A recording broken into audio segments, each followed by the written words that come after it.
మద్యం పాలసీపై సీఎం చంద్రబాబు నాయుడు కీలక ప్రకటన చేశారు.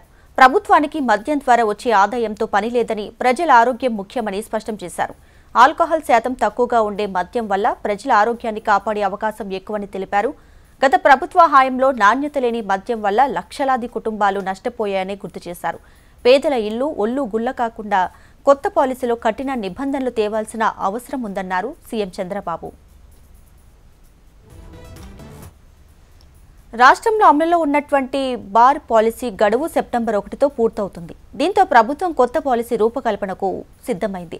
సీఎంకు అధికారులు, మంత్రివర్గ ఉపసంఘం సభ్యులు ఇచ్చిన ప్రతిపాదనలు, నివేదిక ఆధారంగా కొత్త పాలసీకి రూపం ఇచ్చారు. ఇప్పుడు తీసుకురానున్న బార్ పాలసీ సంపూర్ణంగా ప్రజల ఆరోగ్యాన్ని దృష్టిలో ఉంచుకొని రూపొందించామని సీఎం పేర్కొన్నారు. రాష్ట్రంలో ప్రస్తుతం 840 బార్లు ఉండగా ఈ సంఖ్యకు అనుగుణంగా కొత్త పాలసీలో బార్లకు లైసెన్సులు లాటరీ పద్ధతిలో ఇవ్వబోతున్నారు. దరఖాస్తు చేసుకునేవారు జనాభా ఆధారంగా లైసెన్సు ఫీజు చెల్లించాలి. 50,000 లోపు జనాభా ఉన్న ప్రాంతంలో బార్ నిర్వహించాలంటే 35 లక్షలు, 5 లక్షల లోపు జనాభా ఉన్న చోటైతే 55 లక్షలు, ఇక 5 లక్షల కంటే ఎక్కువ జనాభా ఉన్న పట్టణాల్లో అయితే 75 లక్షల ఫీజులు పెట్టనున్నారు. ఇది ఒక్కో బారికి వర్తించనుంది. కొత్త పాలసీ ద్వారా దరఖాస్తులు, లైసెన్స్ ఫీజుల రూపంలో ప్రభుత్వం దాదాపు 700 కోట్ల ఆదాయం రావచ్చని అధికారులు అంచనా వేస్తున్నారు.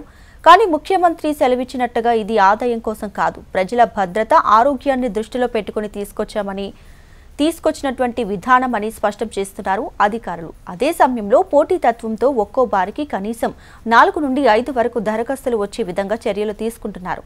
స్పష్టమైన పోటీ ఉన్నప్పుడే ప్రభుత్వానికి ఆదాయంతో పాటు నాణ్యమైన మద్యం లభిస్తుందన్నారు. బార్ లైసెన్సుల్లో కూడా సామాజిక న్యాయానికి ప్రాధాన్యం ఇచ్చారు సీఎం చంద్రబాబు.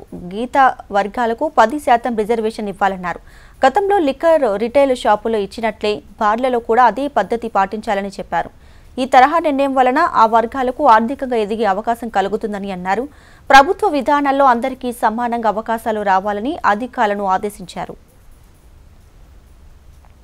రాష్ట్రంలో మద్యం ధరలు తక్కువగా ఉండటం, అన్ని బ్రాండ్లు అందుబాటులో ఉండటం, నాణ్యత కలిగిన మద్యం లభించడం వల్ల సరిహద్దు ప్రాంతాల్లో అమ్మకాలు బాగా పెరిగాయని అధికారులు ముఖ్యమంత్రికి స్పష్టం చేశారు.